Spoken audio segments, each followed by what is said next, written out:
What is it?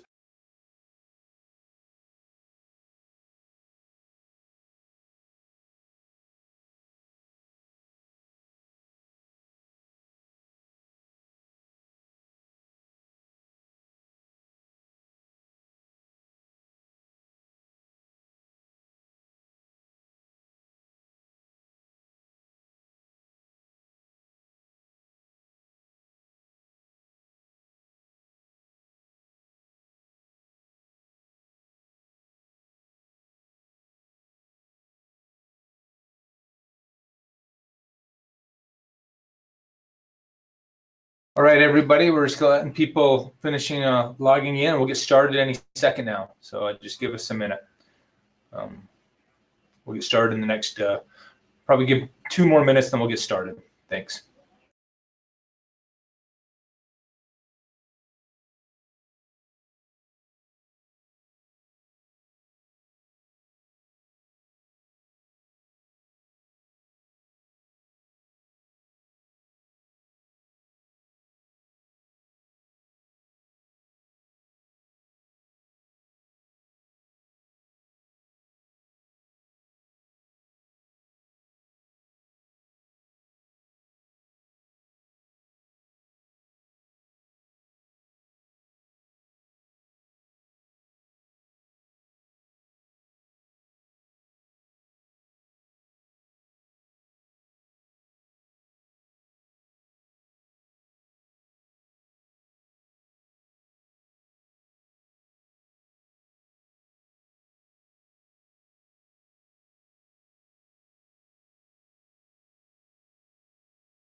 Hey there, everyone. This is Jeremy from Qolsys. Mark is logging in right now. Apologize for the delay.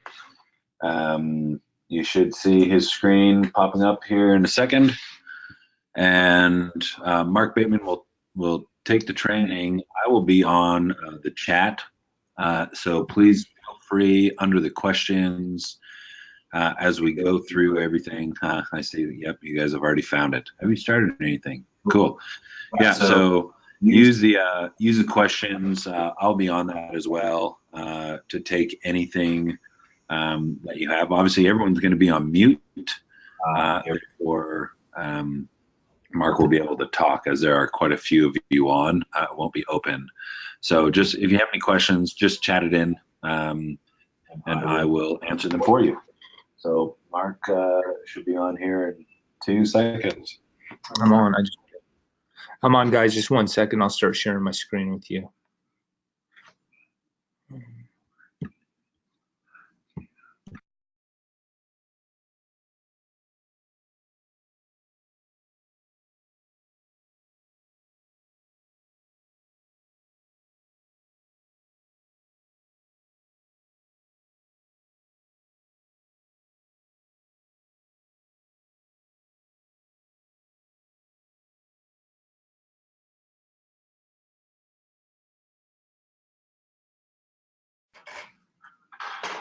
All right, once again, we appreciate everybody for getting on. This is our training. We're starting to do these every 2 weeks on Wednesdays or on Mondays. So we appreciate everybody getting on. It's been an awesome training, and we'll hopefully be able to answer all your questions, give you guys some good insight on our panel. This is an incredible panel.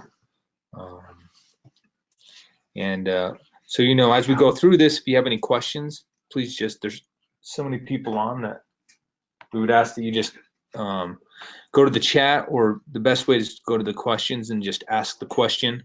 And then Jeremy Blakeney will be answering those for you. In this training, we're going to be going over a ton of great stuff, including, you know, overview of the panel, some of our software, the hardware of the panel, just great things that, you know, hopefully will help you guys understand the user interface better, how to get into programming, some of the testing tools we have, and even some, you know, hands-on stuff that if you do have a panel there with you, you can go through a panel with us as we kind of educate you guys on it. But really cool panel we have here, and you know, we hope you do enjoy this training. Once again, any questions, just get on the questions thing and ask them. There's so many people on the webinar that if we were to just unmute everyone, it's just chaos. So to avoid that chaos, we just ask that you go just chat in the questions or type in the questions. Thank you. So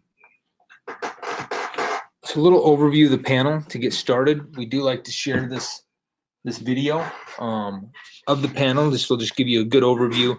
Sometimes, depending on your connection, it will be a little choppy as far as the video part, but you will be able to understand, you know, what the point of the panel, what it does, and, you know, this is a video that you could show your customers.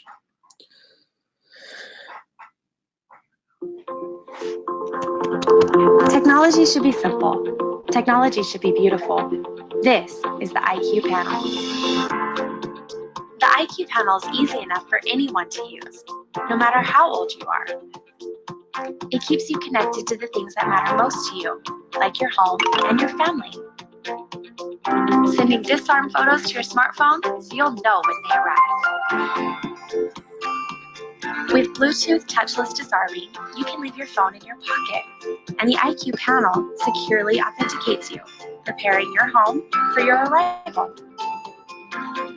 The IQ panel controls your entire home with an intuitive, elegant touchscreen that looks great on the wall.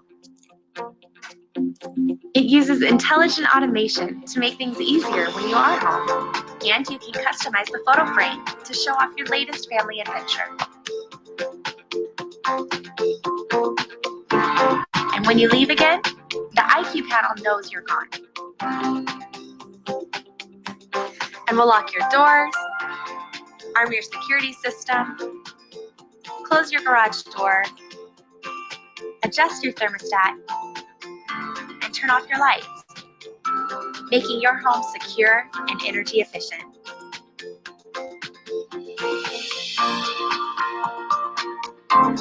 With LTE, a built-in router, panel camera, and more, the IQ panel is the most advanced, easy-to-use security, and smart home platform available. The Qolsys IQ Panel. All in one, always connected, always innovating.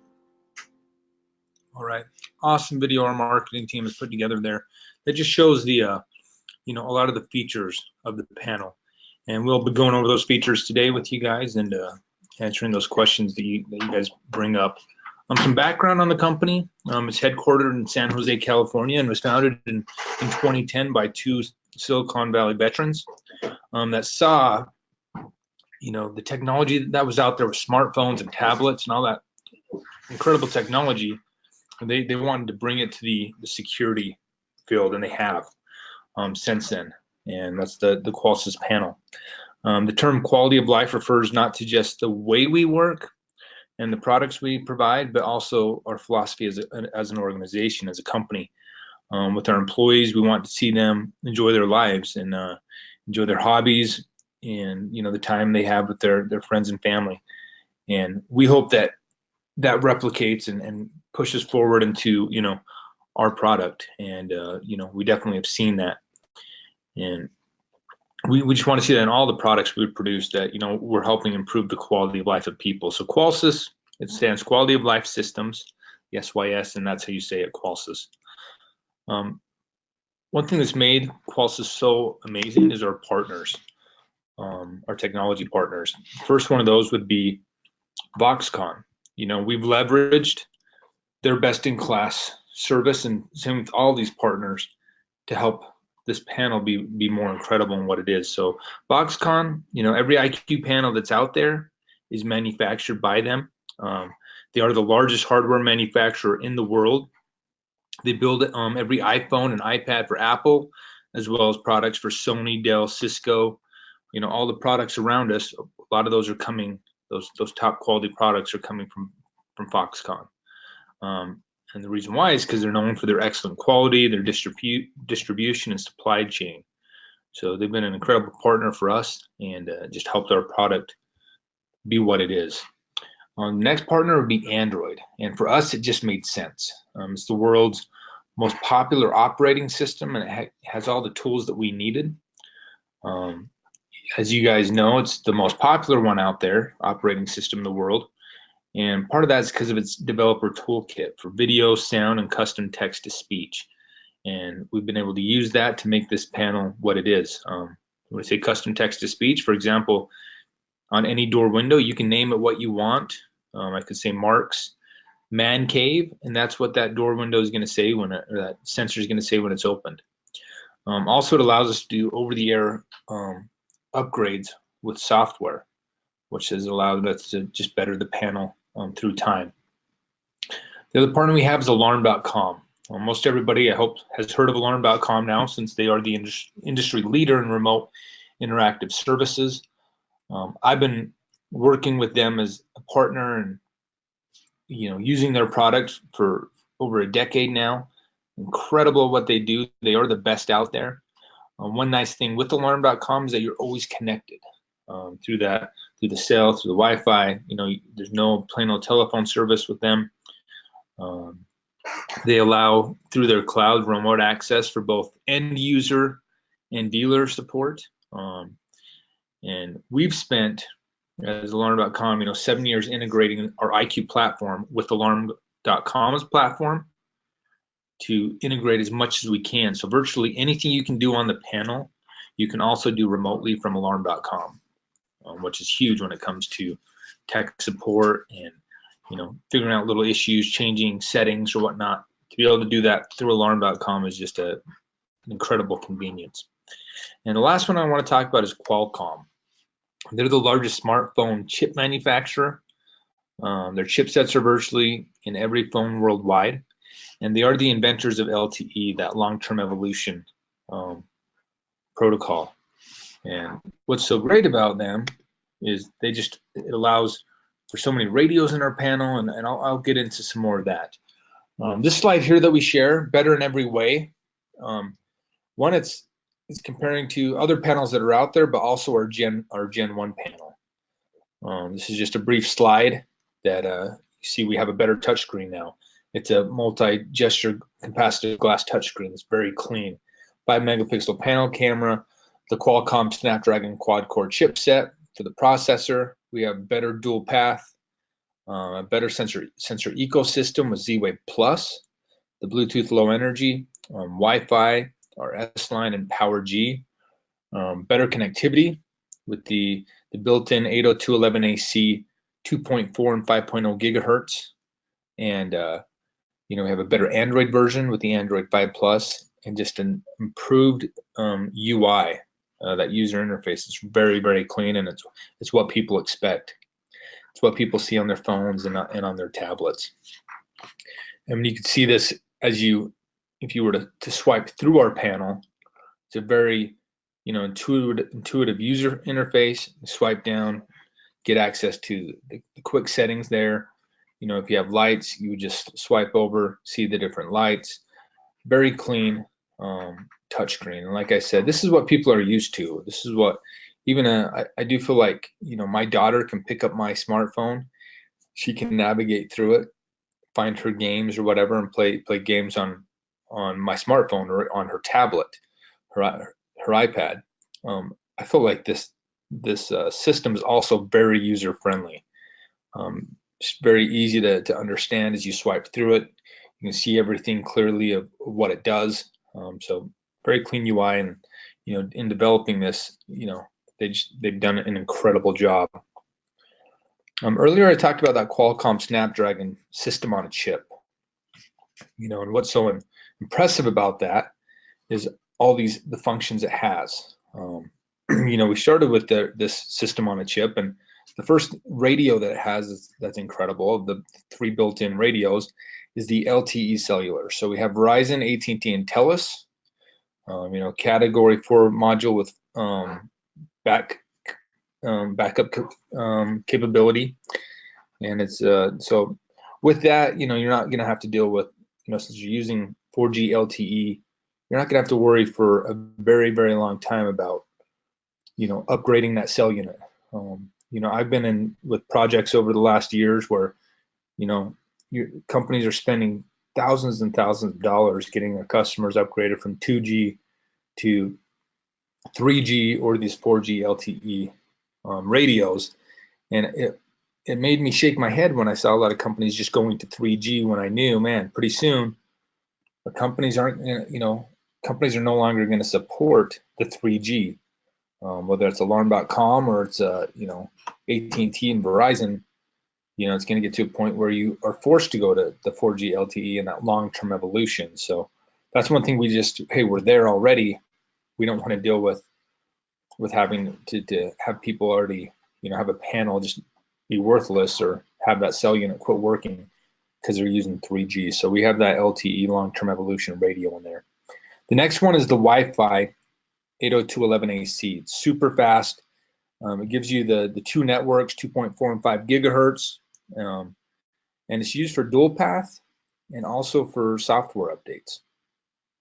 So dual path connectivity back to the central station, where it can go over the cell or the Wi-Fi, and then we do software updates every 3 or 4 months on the panel to make improvements, and that's done over the Wi-Fi.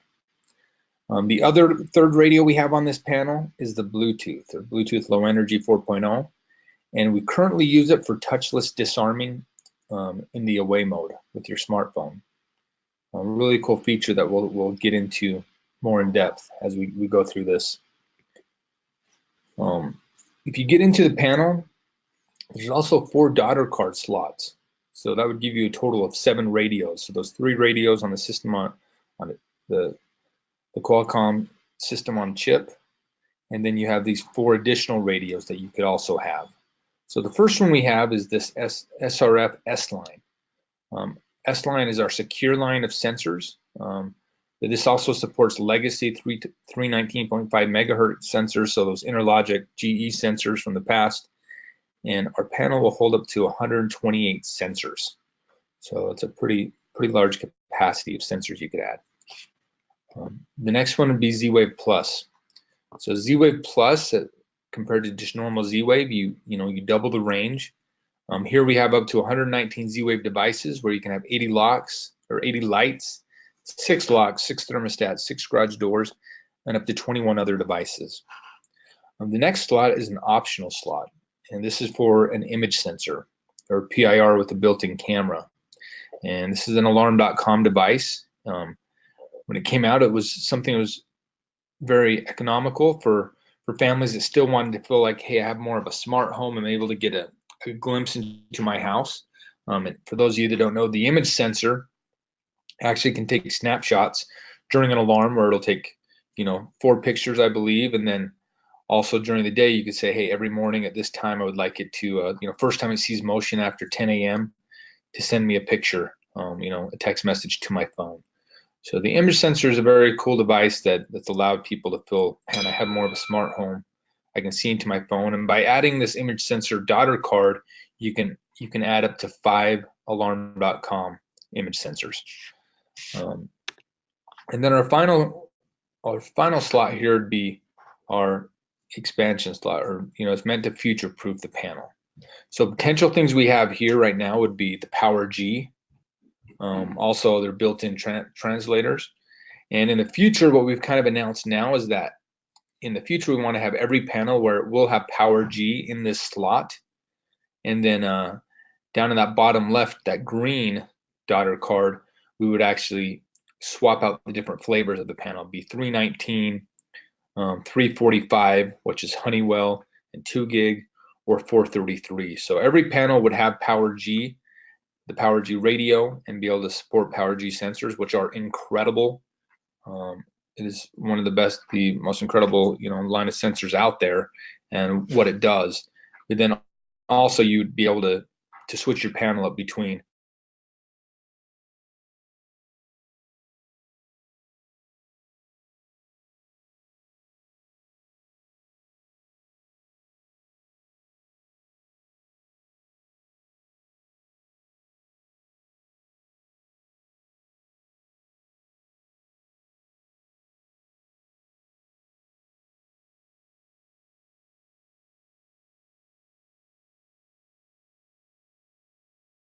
native to the panel, so you'd be able to take over smokes or life safety.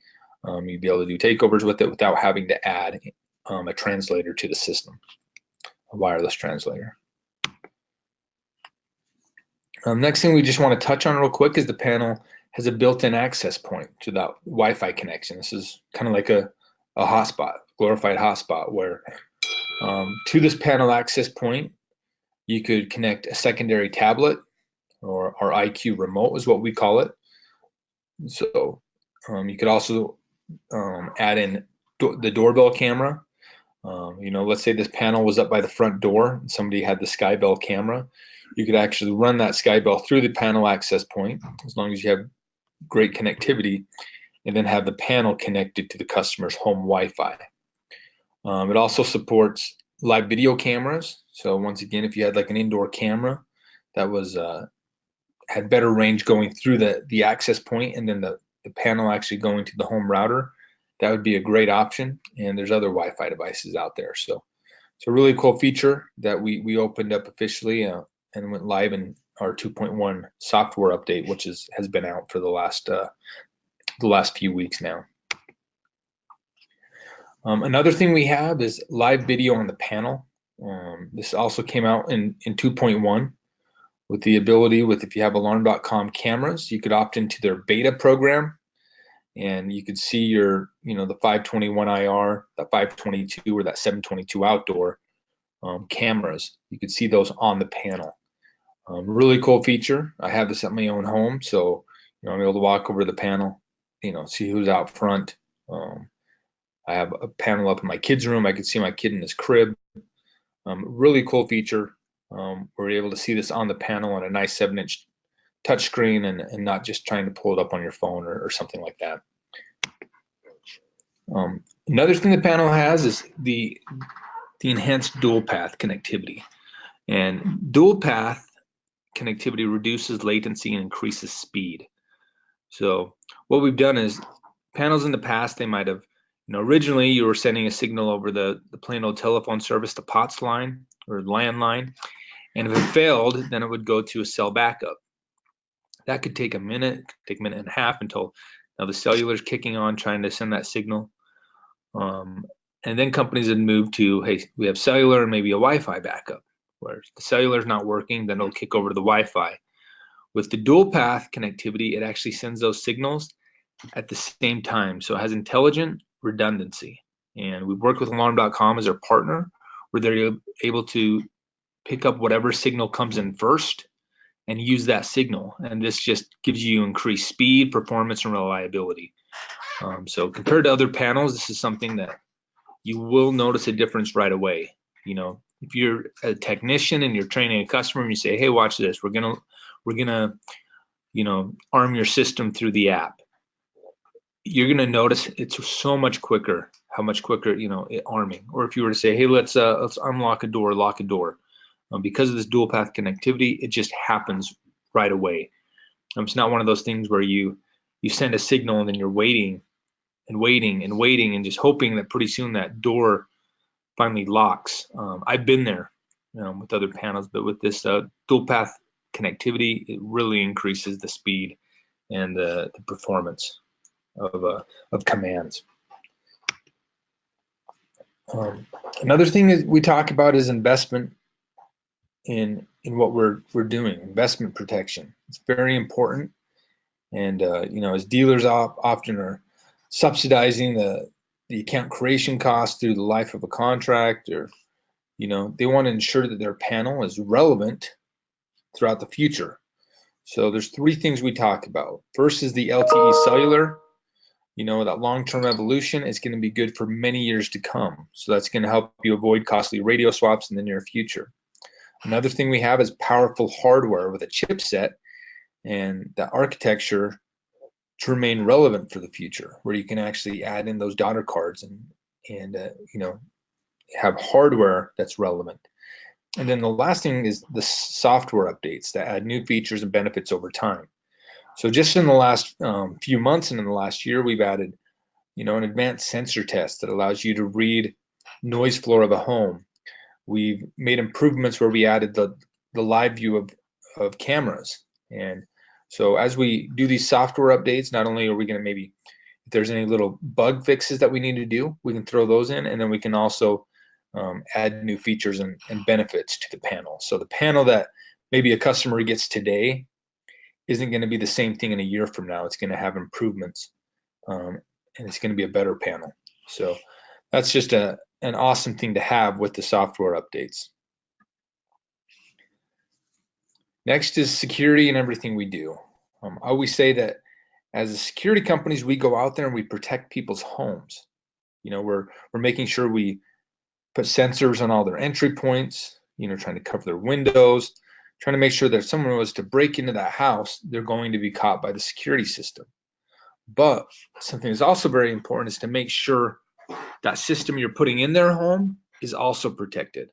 Something we take very, very seriously.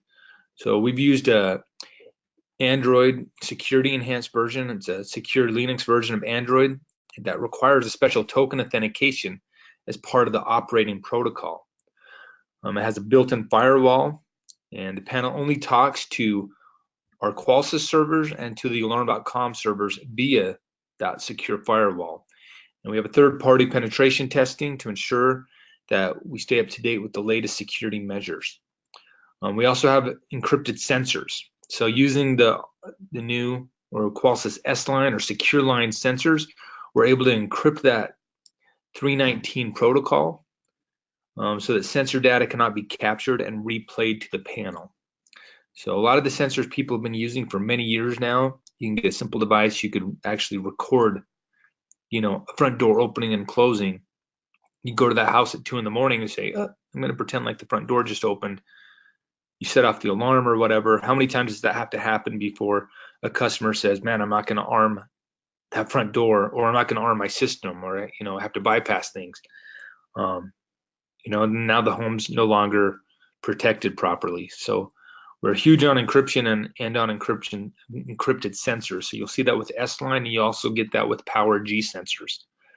You get an incredible encryption with them. The next one we have is the visual verification. You know, knowing who disarms the panel and not just what code is very nice to have. Here in the office every morning, we're able to see who gets to the office first. I receive a text message with, it's usually Whitney White. She's the first one in here. Get a picture of her smiling at us saying it. I'm the first one in the office. For a customer, this might be, their kid coming home from school. They're able to see, hey, I actually see that my kid came home from school and not just that the panel was disarmed. We also have jam detection. So the panel includes this RF jam detection for invalid data or random jamming or an increased noise flow, or something's not in the norm. Someone's trying to constantly jam the panel or be deceptive. The panel can pick that up through the jam detection. And the last thing on here is the Bluetooth disarming. So this replaces the old school unencrypted key fobs with secure authenticated Bluetooth low energy to disarm the panel. One second. Mark Anderson, he's kind of Mark Anderson. He's the Netscape founder, Silicon Valley godfather. He was a board member of eBay. Just one kind of that godfather of Silicon Valley. And he said software is eating the world, and we've made that happen with our panel. The first thing is you see that glass break. We've made it so our panel has microphones on it that are incredible microphones, very sensitive. And we've been able to turn our panel into a panel glass break. So that's something that as a technician, they can turn that on, they can test it. And you're not just buying a panel, this panel also has a built-in panel glass break. Another thing is the key fob. The key fob is old news. A lot of people have quit using them. They get lost. They get left in people's cars. They wouldn't know if if somebody actually stole it out of their car, they wouldn't even notice it was gone. What we've done is replace that with Bluetooth disarming, where you have your phone on you. As you pull up to your house, or my personal things, I pull into my driveway. As I'm pulling into my garage, my panel turns off. It's great if you have a wife with kids. She's coming home from the grocery store. The panel automatically turns off. If it's after a certain time, you can say, hey, turn on the kitchen light, turn on the porch light, unlock the front door, making things more convenient for your customers out there. The third thing we have is a panel motion. Just to be clear, this is not a burglary motion, meaning if somebody broke in, it's going to catch them. This would be a motion that's more used for detecting if somebody just walked past the panel. So you can say, hey, if somebody walks past this motion and it's after 10 o'clock at night, turn on the kitchen light. That's me going down to get a drink. So you can use it for setting up rules or scenes with alarm.com. And then also alarm.com uses it for their wellness program. Wellness would be for the elderly, where you can actually track their, when they're getting up, how active they're being. And this motion is just another device that can detect activity. So it's a really, really cool feature. So this is just a small example here of that panel glass break. You turn that on, glass breaks, it's going to pick it up just like a normal glass break would and send that signal to the central station. Bluetooth disarming, I explained. You walk up to the panel, it has about a 30-foot range.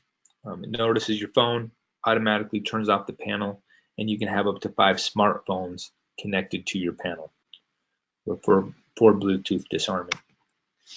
And then that virtual motion, once again, that's used more for, not for a burglary motion, but it's used for panel activity, sensor activity, for wellness, or just, hey, somebody walks past this, turn on a light type thing. We did talk about that 5 megapixel panel camera. So every panel has this camera on the front of it. It does 2 amazing things. The first one is those disarm photos. Here's some examples of Whitney. This is who I see every morning disarming our panel at the office. Gets sent to my phone. I'm able to see, oh, this is what time it was disarmed at. This is who disarmed the panel. The other thing we have is alarm videos. So if somebody was ever to break into your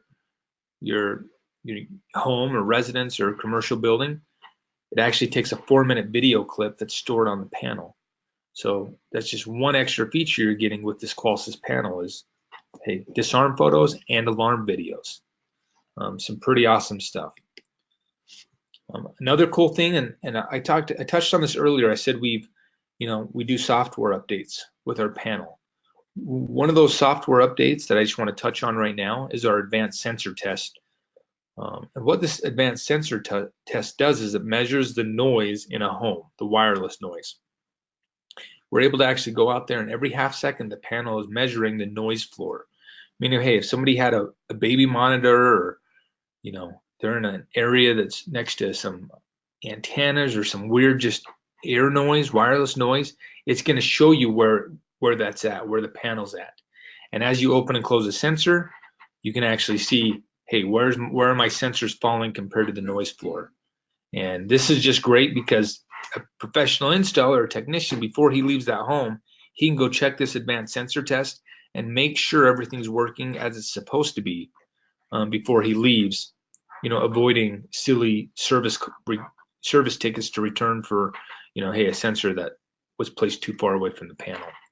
So really awesome test we've added to the panel. Some other things we'll just briefly touch on is these powerful Z-Wave diagnostic tools we have. Anything from a counter test, measuring how many times commands have been sent compared to how many they failed. You can see neighbor info of each sensor, and you can rediscover the network from the panel. And then also we have this sweet layout map, this topographical map that shows the connection of all the Z-Wave devices and how they're working with each other, and what ones are neighbor nodes and bouncing between each other. So pretty cool little map and some Z-Wave tools we have. We also have a wealth of amazing other tools on the panel to measure system health, and we'll talk about those a little later on when we get into testing and tools, and how to use these things, and just how beneficial they are to a technician, and to really make that installer just go from being an installer and somebody's just throwing up sensors to somebody that's a security professional, an installation professional that understands the system, that's able to dig into things and actually see what's happening on a much deeper level than just, oh, this quit working. They can actually understand, oh, why is this sensor not working, or why is this Z-Wave device not picking up? So through those tools, you can see a lot deeper into the panel and how it's working. We also have here at Qolsys our full line of devices. So we've been talking about the IQ Panel 2. That's the 7-inch touchscreen. This panel we're talking about, it's beautiful. But we also have a secondary tablet called the IQ Remote. It looks a lot like our panel. It is also a 7-inch touchscreen. It can be mounted on the wall or put up on a table stand. We have a full line of sensors. Our standard sensor that most everyone has been using is the Door Window Mini S. So it is a mini sensor, but we also do have the Door Window S, which is not the mini, it's a little bigger, has a different antenna in it, has the same antenna as our recess sensor, so you get a little more range with that one. We do have a mini extended that has terminals, so if you're ever adding in, some people like to use that on a garage door. So full line of sensors. We have an IQ 16 hardwire takeover module for takeovers. One thing I always like to talk about that we have also is the IQ siren. It's a Z-Wave siren that has a tri-strobe on it, and it's a 105 decibel siren that just plugs into a wall. I have one down in my basement. Someone wants to break in down there, a super loud siren is going to go off. It's going to make that tri-strobe light, so it can also be used for the hearing impaired. Very, very awesome solution there. And we're going to start getting into some hardware here, but first, what we've talked about so far is you can see all these different things: Bluetooth disarming, dual path, user experience, the Z-Wave Plus, all these different things the panel has are pretty amazing and make this panel just incredible in what it is. I've been at Qolsys for just over a year now, and before I came over, I knew about this panel and I always wanted to get one. I was always asking, man, I want this for my house. I wanted to go out and buy one, and as I replaced the panel in my house with this panel, I saw huge improvements. My wife did right away. that was probably the best thing about it, is for her to see, man, this panel does so much and it's quicker and just a sweet looking panel too. One thing I do want to touch on that's in this list of things we went over, one thing I didn't really touch on is the mini partitions. Our panel, you know, people always ask about this, that's why I bring it up. But you have the ability to program a sensor, what we call 8, as a group 8 or 9, which is a 24-hour zone that's going to be constantly monitored. So even if the panel's disarmed, the sensor would still be monitored, and this could be used for a medicine cabinet, a liquor cabinet, a gun safe, maybe it's a shed that's out back. So we call this an activity sensor, and it's made for groups 8, 9, and even 25. I'll touch on that a little bit more later, but it's kind of a mini partition. Really cool feature. It's on every panel. As we get into the hardware, you know, if you were to open up a box and look at the panel up top, you're going to see the panel camera, that 5-megapixel camera, the very clean user interface. You have page indicators. So, you know, let's say if somebody decides, hey, I want a Z-Wave garage door, an extra page indicator is going to pop up on the panel automatically when it's added. If they don't have that feature, you're just not going to see it. You're not going to see the page indicator. But it's really what you people are used to already seeing on their phones with those page indicators. And then we also have the LED status light on the side, which would be green or red depending on if it's armed or disarmed. And then the 2 microphones on the bottom. If you go to the exterior of the panel supports mounting for single, double, or triple gang box. It's compatible for. We've built it so it's the same size of those boxes. So if somebody's done a pre-wire and they've just left that, you know, double gang box in the wall or something, the panel will just fit directly over that very cleanly, look very clean. We also have optional locking screws if somebody did decide they want to do a table mount, or even an optional locking screw for a wall mount on the bottom side of the panel. There's micro SD card slot that's on the side of the panel, and that can be used as a way to do upgrades. You can use a micro SD card to get an upgrade on the panel. It's much quicker than going over Z-Wave, so it's something people like to do. Or they can also use that to add personalized photos and make the panel a kind of a photo frame for their family, where, hey, maybe it's their latest trip or something is put on the panel. We also have great speakers on each side of the panel, and those 2 microphones on the bottom side. You can see the cooling vents where the panel siren is located on here. If you were to open up the panel, you actually now see the inside. First thing that we've already talked about that you guys recognize from previous slides, would be those daughter card slots for the security RF radio, the Bluetooth, or the Z-Wave, the Z-Wave, the image sensor, and then that expansion slot that would be used for power G sensors. Also, down below you have a tamper switch. So when the panel is open, it does become tampered. So you want to make sure the panel is closed correctly, so that tamper switch would be closed. Up top, you got the cellular antenna and image sensor antenna. That image sensor antenna is also used for the power G antenna. You got a built-in power jack that we'll talk about in a slide coming up, with that whole toolless terminal block, the panel battery, and then that toggle switch that's used more for engineering. Down below it says caution. The battery should never be disconnected without following proper power down procedures. This is on page 120 of our manual. Failure to comply may result in data corruption, panel failure, and a void of the manufacturer's warranty. So people ask, hey, years down the road, if I need to replace this panel, what do I do? You don't just disconnect the power and disconnect the battery, you actually power down the panel like you would any smartphone, tablet, or a computer. And to do that, you just follow these simple steps right here.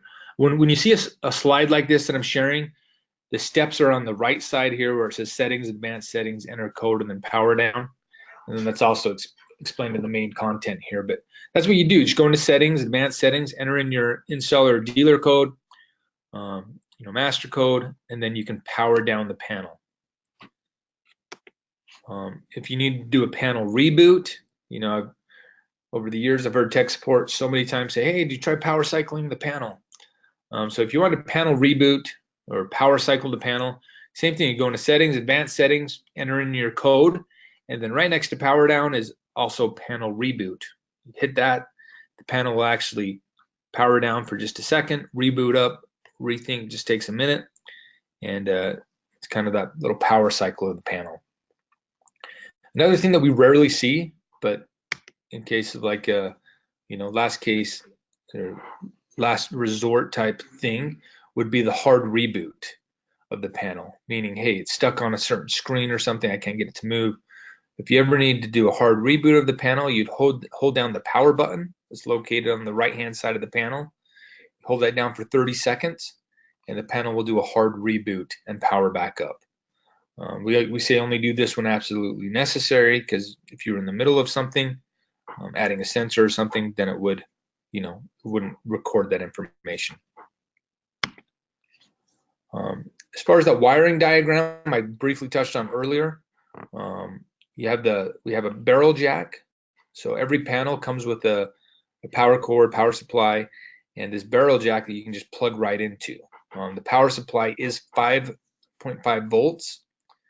And some good things to know with that, since it's a very power and energy efficient panel, is you cannot do super long wire runs. You're only using 5.5 volts of electricity. So we recommend as a manufacturer that you use 18 gauge wire that's no longer than 25 feet to ensure you'll have sufficient power to, receive at the panel. Some little things on the side of that is what we've done as improvements for the panel with the newer panels that ship now. They're called our Rev F panels. So anything that's been shipping for the last month or so, actually we've changed the resistor in the panel so it will take up to a 7-volt transformer. So with that, if you needed a 7-volt transformer, you could order that separately through us, and that would allow you to get more up to that 85-90 foot range for wire runs. So you get a lot more distance.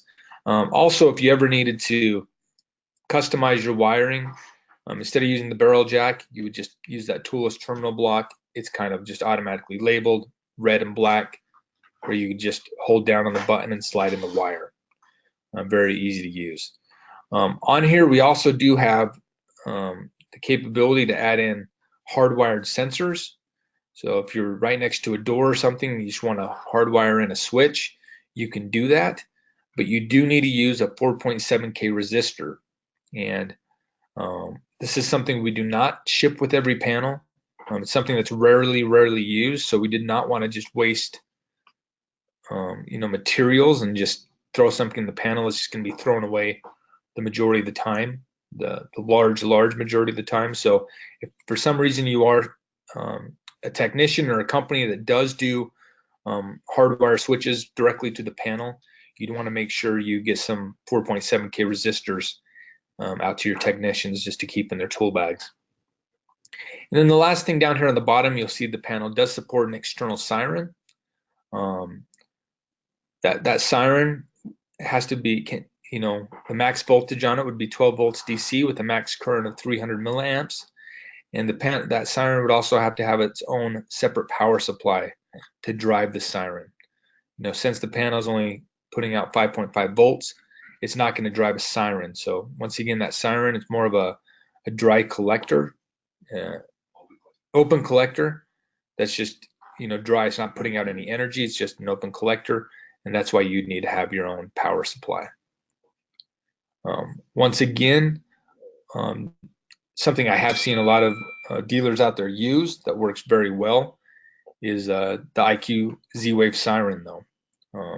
It's an awesome siren. It's loud, 105 decibels, and I've seen a lot of people go to those over hardwiring something into the panel and trying to get it to the panel, where a lot of times it's much easier just to put in a Z-Wave siren. As far as some software goes on the panel, first off, the home screen is divided into 3 main parts. Up top, you have the headings and settings tray. Then you have the primary user interface, and then down below you have those page indicators we've talked about and the emergency buttons, how you get into the emergency buttons. Inside that top header, it includes the weather, the time, and the message center. And if you were to click on that message center, which, if there's ever something that happened to the panel, you're going to see a little red indicator that would say 1, 2, however many events have happened. So you'd be able to click on that and see the messages. In there, you also have the Contact Us page, the video tutorials page, and then those message alerts and alarms page that I just kind of talked about. Up top, you also have access to the settings tray. So you can just swipe down from kind of just right above the time, just swipe down on the panel and you'll see this settings tray, or you can even just tap on that and it'll open up the settings tray. And here you have quick access to the battery, the Wi-Fi, the Bluetooth, the cellular status. You can just click on those and see where they're at, see if they're connected, see if the battery's fully charged, see how many bars you have on your cellular connection. And then you also have the ability to change the volume here. So quick access to the volume and the brightness of the panel. Then down at the bottom, you see these different icons. The first one's settings. That's where you get into, advanced settings, programming the panel. The next slide will actually talk about that. You have your message alerts. You have the photo frame. So if a customer does want to customize the photo frame and add their own, personal home photos, they can do that. You can also have it set up through the photo frame of, hey, at 10 o'clock at night, I want it to go into nighttime mode and the panel just is off. Unless you go touch it, it goes to sleep and then you touch it for it to wake up instead of just being on all night and being bright. You have the clean screen option, touch that. You can clean the screen off for 30 seconds and the panel goes back to its normal mode. And then you have the little icon for Espanol or Spanish, where you can toggle between Spanish and English. You can also go into settings, and if somebody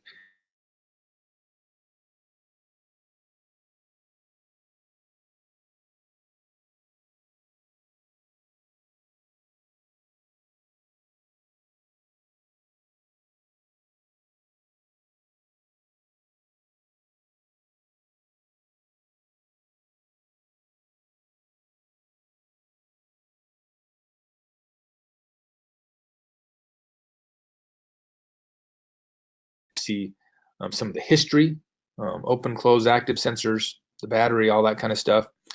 You have the Z-Wave device status. And as you go through it, the one I want to talk about that I touched on earlier is the activity monitor. So the activity monitor here, and I'll go back a page. This is that little safe. It looks like a safe. But the activity monitor would be for those sensors that I talked about earlier that are programmed as a sensor group 8, 9, or 25.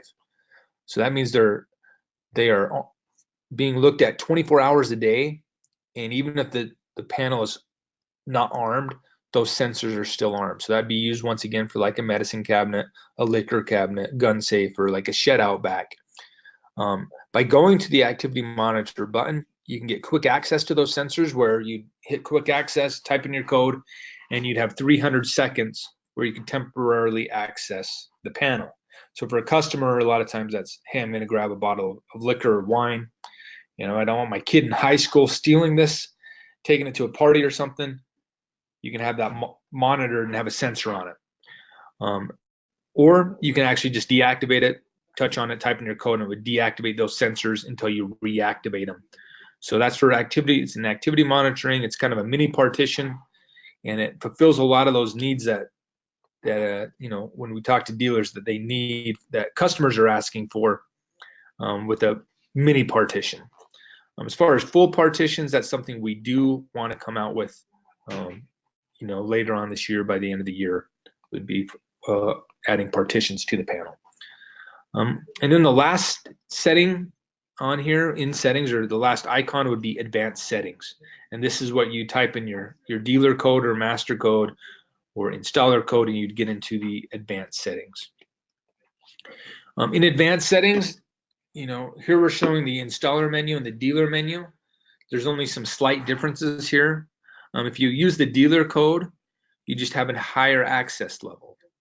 For things like master resetting the panel, if you want to clear everything out, you'd go in with the dealer code, and then you go into panel settings, and you'd be able to master reset the panel. Also with the dealer code, you're able to, you have access to the date and time and also company information if you want to change the company info that's displayed on the contact page. All right, guys, it's almost 1 o'clock here in the Mountain Time Zone. This is the getting started part of our lab. We say it's hands-on. If we were in person, this would be hands-on. But if you do have a panel, we'd recommend, hey, grab a panel and go through these things, these different things with us, just so you can understand them a little deeper. To allow people to grab a panel, or someone needs to go use the bathroom, grab a snack, we're going to give you a little 3-minute break. So in 3 minutes, we'll start back up, and we'll finish the second half of this webinar.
All right, guys, we'll get going in about 30 seconds. Just allow everybody to get back to their seats.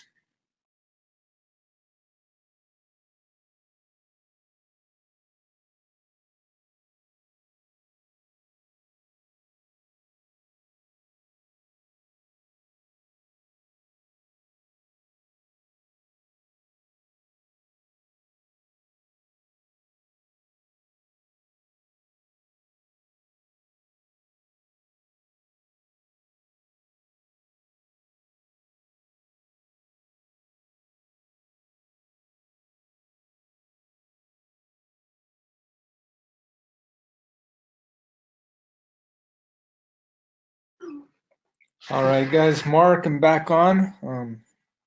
everybody was able to take a little break they needed. This is more, like I said, this is we call it the getting started or hands-on portion of our presentation, where if you do have a panel, it's good to grab it. If not, these slides will suffice and kind of show you, what we're doing. It just helps sometimes if you are able to get a little hands-on with your panel and dig into it as we go through everything here. So the first thing, inside every panel, when you open up that box, it comes with a quick guide. It's made up of 11 simple steps to get you going with the panel. So let's take a look at each step in detail and kind of that process that you would follow when doing an install. So the first one here would be step 1, which would be a wall mount.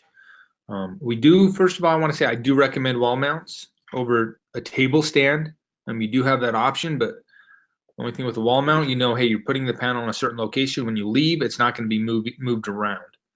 So whether that's RF connectivity to sensors or the Bluetooth disarming or your Z-Wave, for the front door, by moving the panel, you could say, oh, now the customer just moved the panel to the master bedroom. If it was a table stand, now it's out of range. So I do recommend wall mounts, whenever possible, but there are some customers that refuse that. But so, as far as the wall mount goes, when you pull that panel out of the box, to open the panel, you'll press the button or the buttons at the bottom of the panel to release it from the back plate.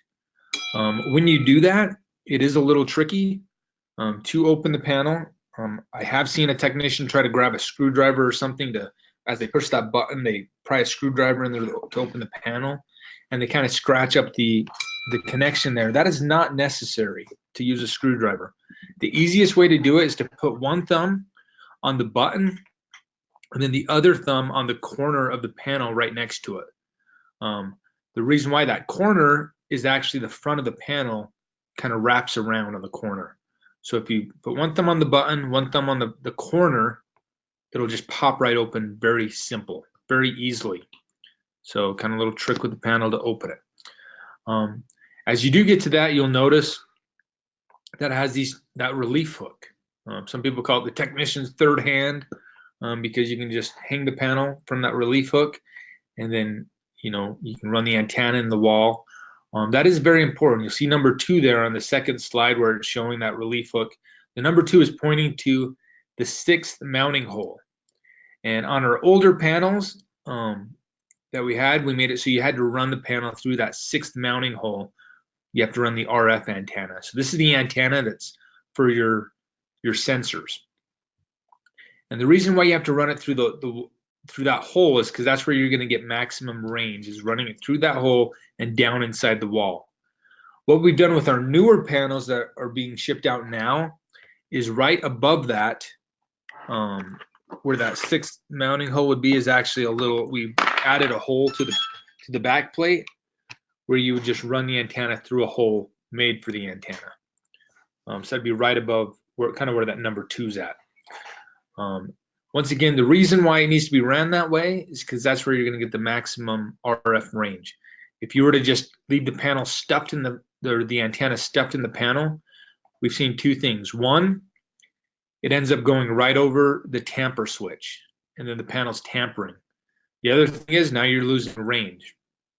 So even if you were to say, hey, well, what if I just run it up and through that main back opening? Same thing. Now you're kind of pinching the antenna between one of the daughter cards as it's going out there, and you lose some range. So we recommend going through that bottom 6th mounting hole, or there's a new hole in our new Rev F panels where you can just run it right out the back of the panel. Very clean. So even if you're doing a table stand, that's how you want to run it. That's how it's going to come out of the box. The next one is the barrel jack or the power supply. Simply, you just plug it in the barrel jack. Very convenient. And then there's that number 2 little retainer clip that you'd run the power behind. That would take any pressure off of the barrel jack and just kind of keep that power wire out of the way. And the last step here is putting the panel back together. There's 2 ways to do that. This top example here is what I call the clam, kind of like a clam shell, where you would and we have a video that explains this that I can show. With this clamshell, you're kind of putting the panel down, you're sliding it back and forth and seating it into the 4 snap tabs. There's 4 snap tabs on top.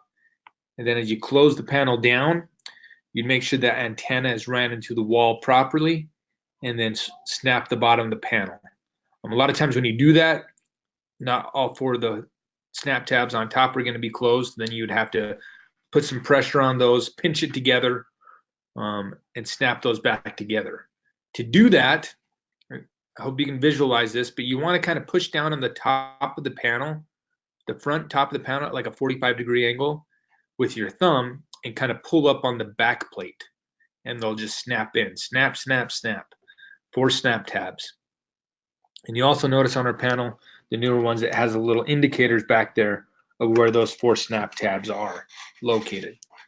The second way to close the panel, which I like to use, and a lot of the guys I work with, I've seen a lot of dealers use, is we just call it the sandwich, where you put it directly onto the back plate, making sure that antenna is in, and as you push it together, it's going to snap.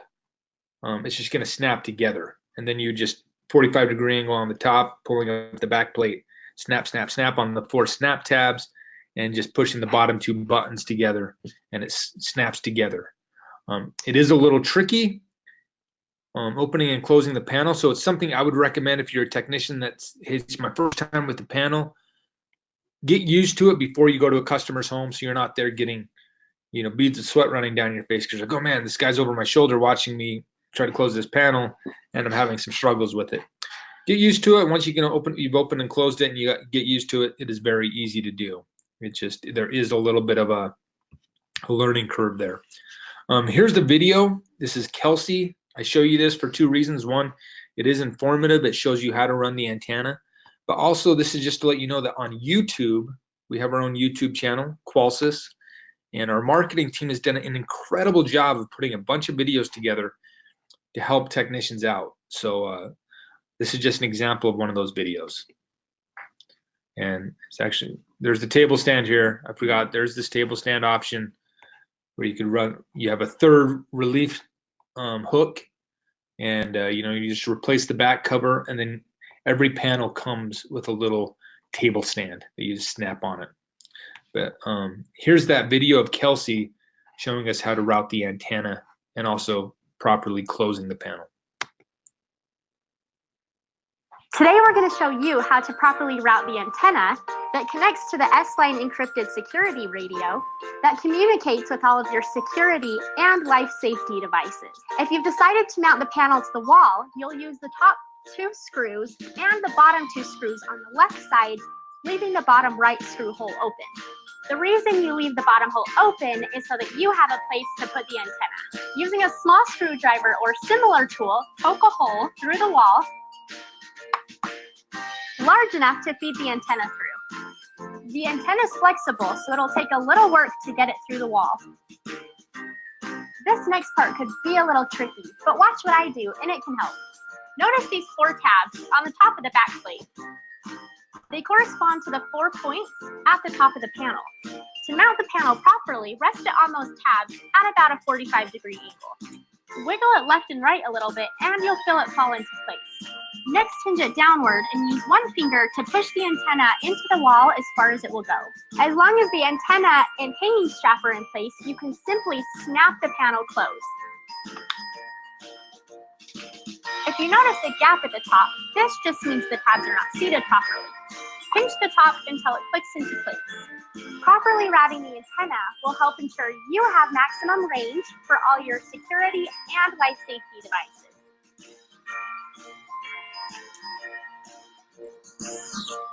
All right, it's an awesome video by Qolsys. She does a great job there on our marketing team. Once again, I just want you to know we have these videos on YouTube.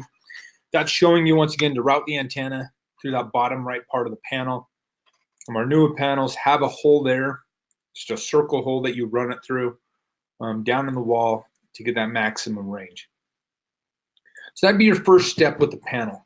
One thing we've added in is this image sensor daughter card. So we've added in here between step 1 and 2, and the reason why is because this needs to be placed in the panel before you power it up. So, you know, this is an optional daughter card. It can support up to 5 alarm.com image sensors. This is kind of showing you how you would mount it. You know, match the pins on the bottom of the IQ card image sensor to the terminals of the IQ panel. So there's a little 8-pin, kind of snap it together, push the card firmly down. You would then, there's actually a screw on the top left. So you'd put that screw in, and then there's an antenna. If you do not connect this antenna, you're not going to get any range out of your image sensor daughter card. So you need to make sure you do connect this antenna also. Once this is mounted, you turn on the panel and all that, you can actually go into testing, and you can assure that your daughter card is connected properly. So you'd go, you know, system test. This is under settings and advanced settings. Touch the daughter card test, run it, and, you know, allow up to 2 minutes to successfully test the radio and the new IQ card, the image sensor card. And, you know, if for some reason it did fail and say it wasn't connected properly, you'd want to try rebooting the panel and try and run that test one more time, and it should connect. But most of the time, these image sensor cards, the daughter card, it just works as soon as you put it in, power up the panel. But once again, we put this slide in before we power up the panel because it needs to be installed with the power off, you know, powered down. So next one to be getting started is number 2, connect the power supply.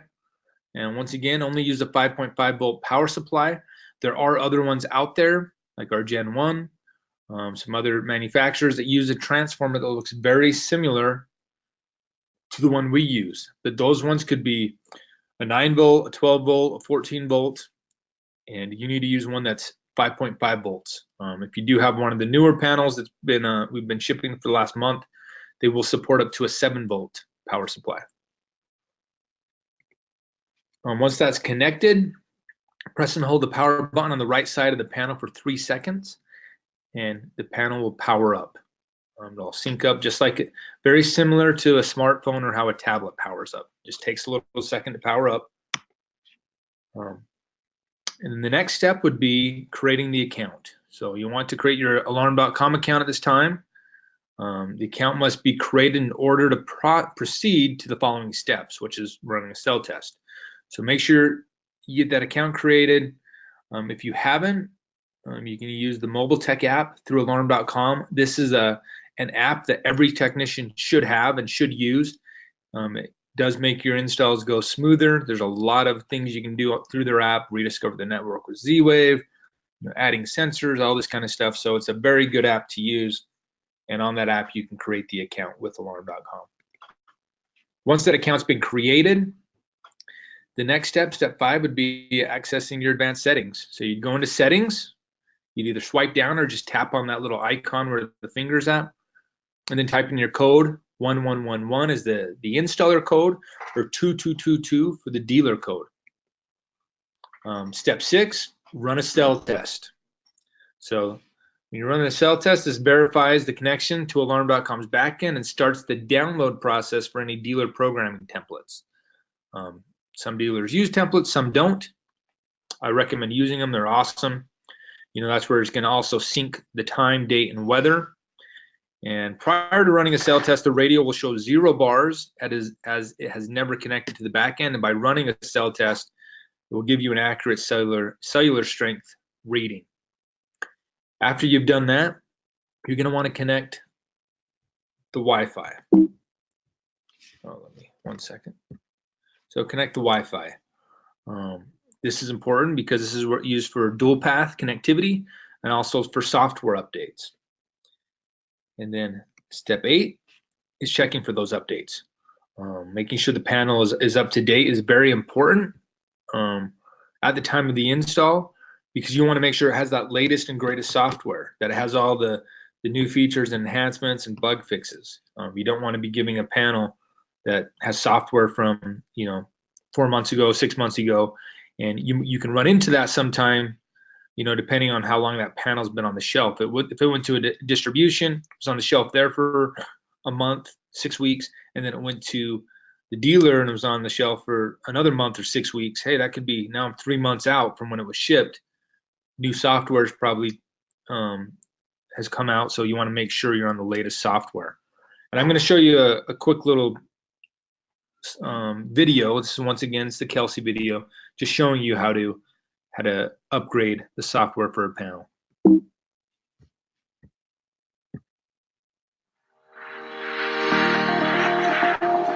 Today we're going to show you just how easy it is to update the software on the IQ panel. The IQ panel can receive updates, making sure you have the latest and greatest software on your system. Start by swiping down to access your settings tray and touch the Wi-Fi icon to make sure you're connected to a reliable Wi-Fi network. The IQ panel uses Wi-Fi to download software updates. If you don't have Wi-Fi in your home or business, you can always use your phone as a personal hotspot. Once you're connected to Wi-Fi, touch Settings, Advanced Settings, type in your code, then touch Upgrade Software. To check for a software update, simply touch Upgrade Using Network. If a software update's available, it will begin downloading automatically. Depending on your connection speed, a typical software update takes about 5 minutes to download. Once the download is complete, a message will appear indicating it's time to reboot the panel. The panel will power itself off and then turn back on in about 5 minutes. Try not to touch it during this time. Give it a few minutes to complete its background tasks after the panels come back online. Once the update is complete, the home screen will appear and you can begin using your panel again.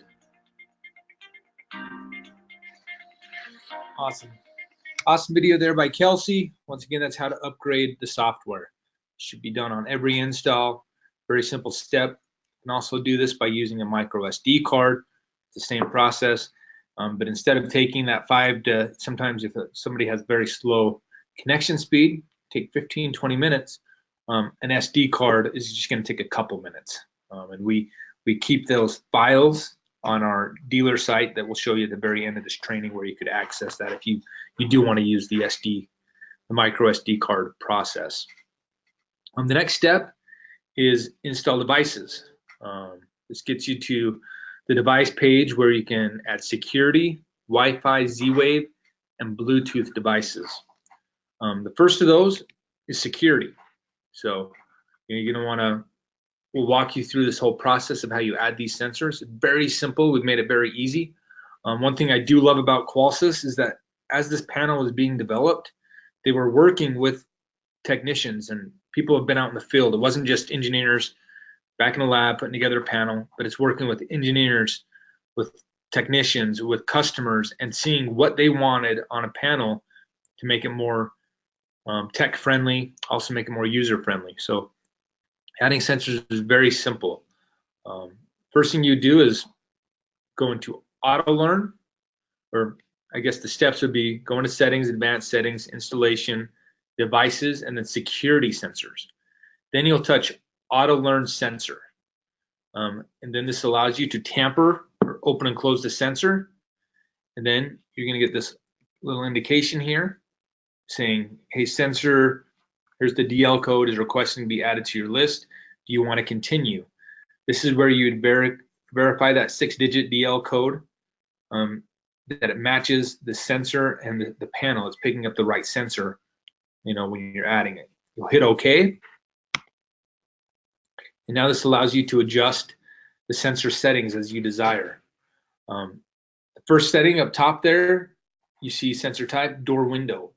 The panel's automatically will recognize, hey, this is a door window sensor. If you tamper to smoke, it would say, hey, this is a smoke sensor, motion, glass break. It can recognize that.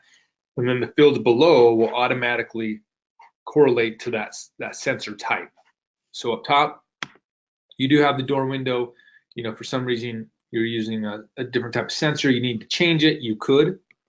And then you have the sensor name. What's really neat about this, go back one, it says custom description. So for the sensor name, you will have those normal sensor descriptions like front door, back door, garage door, all the generic names. But you can also customize this name here. So here it says John's bedroom window. Earlier I used the example of Mark's fan cave. Whatever you type in here, it will say. If you say, Philadelphia Eagles, it's going to say Philadelphia Eagles. You know, Tom Brady. It'll say whatever you put in there. And when we do trainings, a lot of technicians love to type in funny things. And sometimes, you know, whatever you type in, I'm just saying it's going to say. So really cool feature, allows you to customize sensor names. The next thing is chime type. The default chime type is high wire. I do think it sounds the best, but if you had I have a shed out in the back of my backyard, and I like it to have a different tone to it. People have the same thing, medicine cabinets or whatnot, liquor cabinet, gun safe, they might want to have a different tone on those than the normal door window entry. So you can change the chime type, and then you have sensor groups. The main sensor groups that people use is 10, which is your normal delay for entry and exit. A 12 would be a long delay. 13 is instant, so windows, a back door that's not an entry door that you'd want to have go off right away if somebody was to come in. And then I did talk about those safety sensors.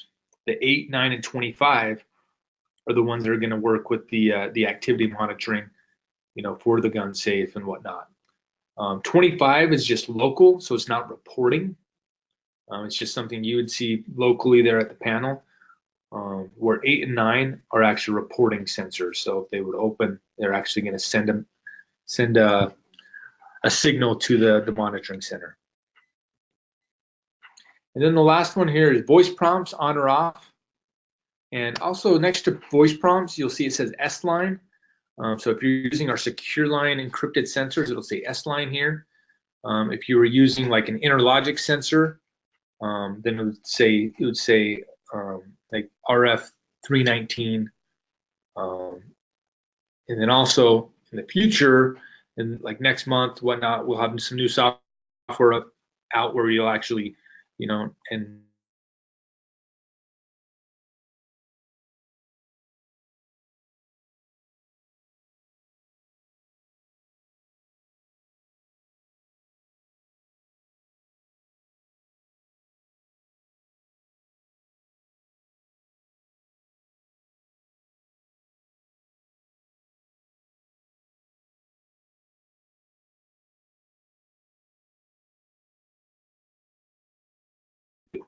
well, this is an actual screenshot of a panel here in our office.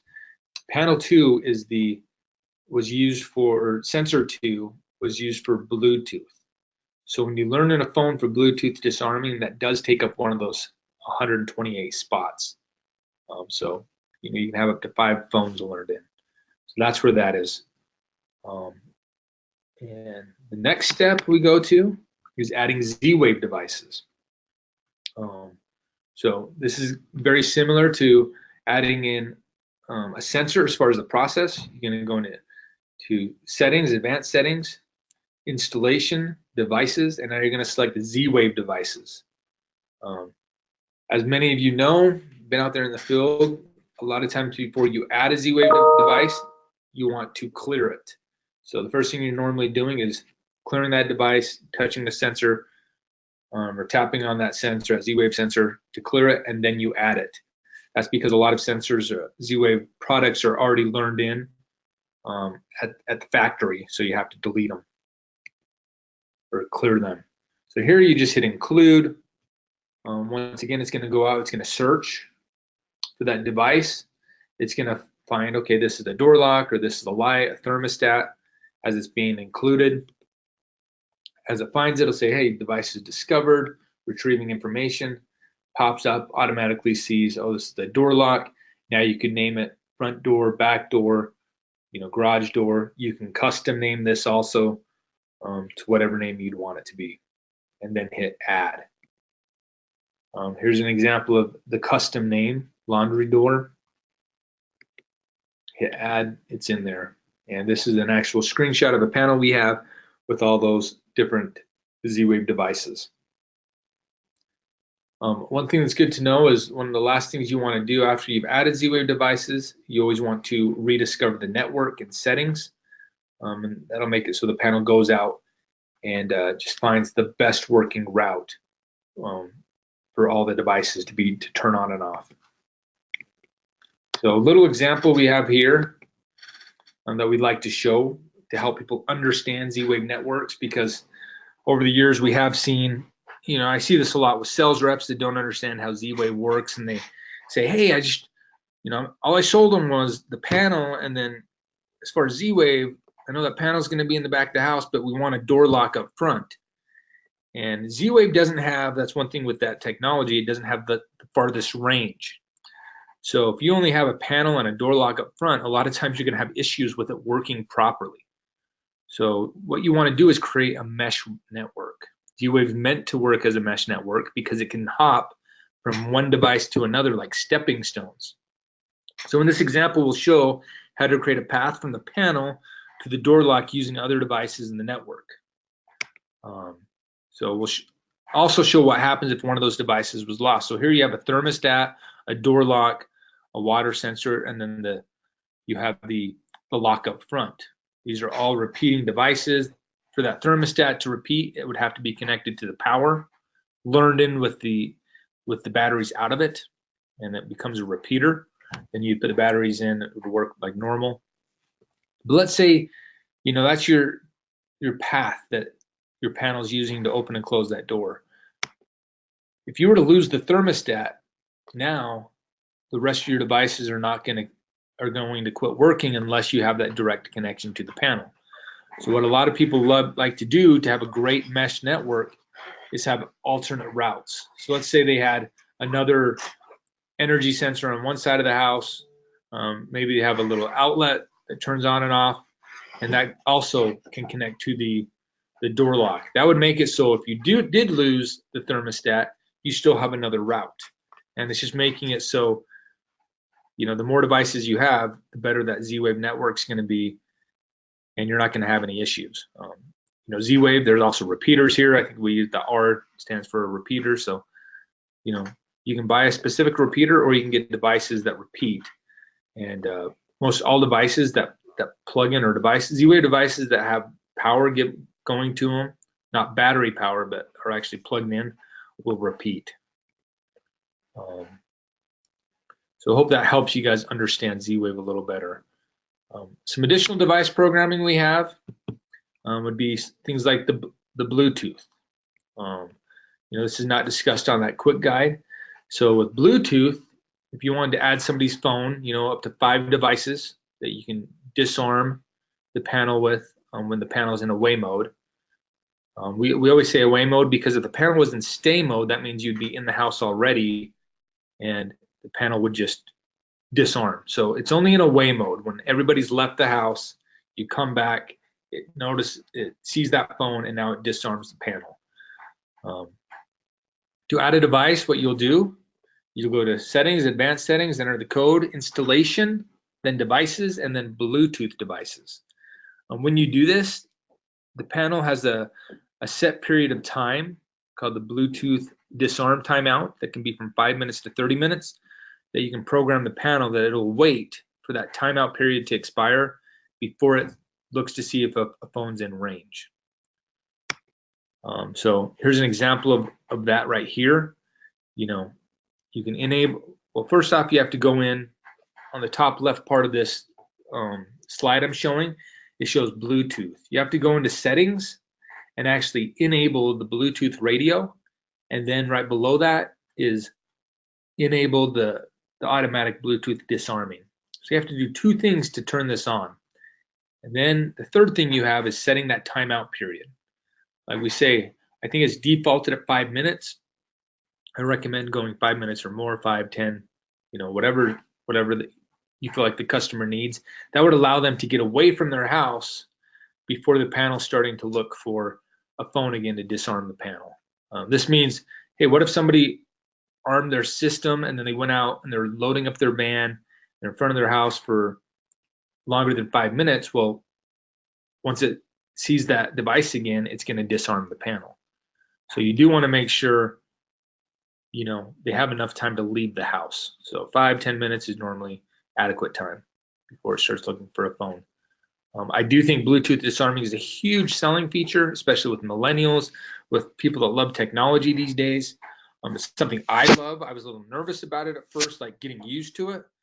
but now that I've had it at my house, it is a very convenient feature. It's a very awesome feature for people to have. People are so used to walking up to their vehicles and having them automatically unlock. This is very, very much the same principle. As far as adding in a device, you just follow those steps on the left.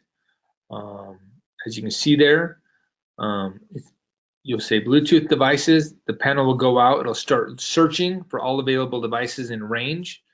You'll select the correct device on the list that it sees. That can take up to a minute for it to go through and see all the Bluetooth devices in range. It'll give you a little indication with a pairing code. You'll hit pair on the panel first and then pair on your phone, on your mobile device. Once it's connected, you'll see it's it'll just become connected. So you know your phone will most likely show IQ, it'll say IQ panel in the Bluetooth, and that'll say not connected, and this is normal. The reason why this is normal is because it's not a true Bluetooth connection like a Bluetooth speaker. You know, your panel is aware of it, the panel's aware of your phone, but it's not a connection where, hey, if you try to play your favorite country song, it's not going to start playing out of the panel, vice versa. So it's a different type of connection. It's a soft connection to the panel. So it is normal to see it say not connected because it's not a true connection. Here's this just a screenshot of Kevin, who I work with, pairing his phone. Sees the device, the pairing code, you hit pair on the panel, and then pair on the phone. It says Bluetooth device added successfully, and now you see that in settings on the devices, the paired devices. The next one, the panel glass break detector. This is another awesome feature of the panel. Hey, every panel you get has the option that you can have it also be a glass break detector. So to turn this on, you go into settings, advanced settings, and then go into installation, and then into installer and dealer settings, depending on what code you used in programming. You'll scroll down until you see panel glass break detector, and you'll hit enable, the little box that says enable, just like you see in this screenshot. As soon as you hit enable, you'll see this page here. This is the programming page. It'll show up, hey, sensor type. It knows it's the panel glass break. It does have two sensitivity levels, normal and low. Normal is the default, which gives you 15 feet range, so 3 to 15 feet of range. If you were to go low, it's going to damper that range. So if somebody had a barking dog or something that was causing false alarms, you can actually lower the sensitivity, and then you'd say, hey, now something has to be about maybe 8 feet away from the panel, just windows right next to it. That would be set off, and then it's going to help avoid false alarms. A little background on glass break detection and how it works. First off, for the panel to work, for that glass break detection to work properly, it needs to be wall mounted because it's going to bring in that sound better. If it's just on a desk mount, it's not going to be able to pick up the sound. It's going to kind of cover up the microphones just a little bit. So we have a requirement that needs to be wall mounted for the glass break. Of course, the power supply needs to be connected, panel glass break detection enabled, and the panel has to be armed away. Actually, in our new software coming out, you have the option to have it be in stay mode also. Something at first we just wanted it to be away mode just to avoid false alarms when people are home. Maybe they're watching a movie and it's turned up loud and glass breaks. Next thing you know, the panel's going off. So we did have it just where it's defaulted and away mode only, but we are opening up the option to have it used in stay mode. For the glass break to work, some other detection requirements is it's 90-degree line of sight. Of course, no obstacles. If you have plantation shutters covering the windows and they're closed, of course you're blocking that sound, so no obstacles. And then as far as the range, 3 feet minimum from the panel and up to 15 feet maximum. And the glass requirements, it covers pretty much all glass, tempered, plated, insulated. Of course, the window must be framed with a minimum dimension of 12 inches by 12 inches. When you start getting to those smaller panes of glass, the sound is so much lowered and dense that the glass break detectors will not pick them up. So minimum dimensions of a window, 12 inches by 12 inches, 1 foot square. As far as a file, you know, we do recommend, and we do like to see technicians be professional when they're testing the glass breaks. You know, I've been in the industry for a very long time now, and I've seen, and I've used personally many methods, from shaking keys to people, you know, tapping on it with your drill running, you know, a glass break sensor, to even guys kind of spitting into the panel, into a glass break, going psh, and trying to make the sound of breaking glass. All those can work and have worked for technicians, but we do have a file you can download off our dealer site. We'll show you where that file is, and you can just save it on your smartphone, and it'll just play the sound of breaking glass. There's also different glass break simulators you can get out there on the market that'll work. But we do, hey, this is free. It's a file we have on our tech downloads at dealers.qolsys.com, and we'll show you how to register for that at the end. As far as testing the glass break, one thing we've seen as technicians throughout the years is sometimes the glass breaks are a little hard to set off to get into that test mode. So we've made it easier for the technician. Little special page under testing. So if you go into settings, advanced settings, enter in that dealer code or installer code, and then go to system test and panel glass break test, it gives you this page here. First of all, we have a clap test. This is simply if you clap your hands, it's searching for that sound. It hears the clap. When you run that test, and a little circle will light up that's yellow. The next one is a glass break simulator test. So if you get that file off our website, or if you have one off YouTube or whatnot, you can hit that psh, sound of breaking glass is simulated, makes a green circle. The last option you have here is the actual test mode, glass break alarm test mode. So in this one, if you hit start, you're going to be putting the panel into a test mode for 15 minutes, where it's going to be looking for a simulator. You know, it's not real glass, but it's going to kind of make it a little more sensitive and easier to get that test to go through and send it to the central station. As you hit start, you'll be prompted with this. It says glass break alarm test mode instructions. You know, it'll be in this mode for 15 minutes. The panel will be armed in away mode. You want to activate the glass break simulator at a location of the glass you would like to protect. So you'd go stand over by that window, trip that glass break simulator.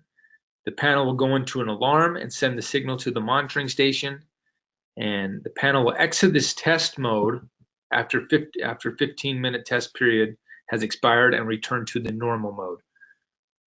Technicians at this point, a lot of them, they will test our glass break, panel glass break, then they'll go and they'll trip the rest of their sensors for their home, send out all those signals, and they're good to go. You know, disarm the panel, and all those signals have gone through. So kind of a cool little test mode we put in there to make it easier to send the panel glass break, you know, signals to the monitoring center. The next thing we want to go over is the panel motion detector. This is right below the panel glass break detector in the installer or dealer settings. You simply touch that box, and it'll prompt you to this next screen. Here you have the ability to, you know, it just shows you it's a motion sensor, it's the panel motion, the chime type. Right here, the sensor group, you have 25. That's a safety motion. That's local, meaning it does not report, but it can be used for, once again, if somebody was to walk past the panel at a certain time, you could say, hey, when this panel camera sees somebody walk past it, you could say turn on a light. Another thing would just be activity monitoring. Like we said with wellness, alarm.com has a wellness package set up. You know, elderly, you know, somebody walks past that, it's going to pick up, hey, they walked past at this time, and it's helping track activity of someone.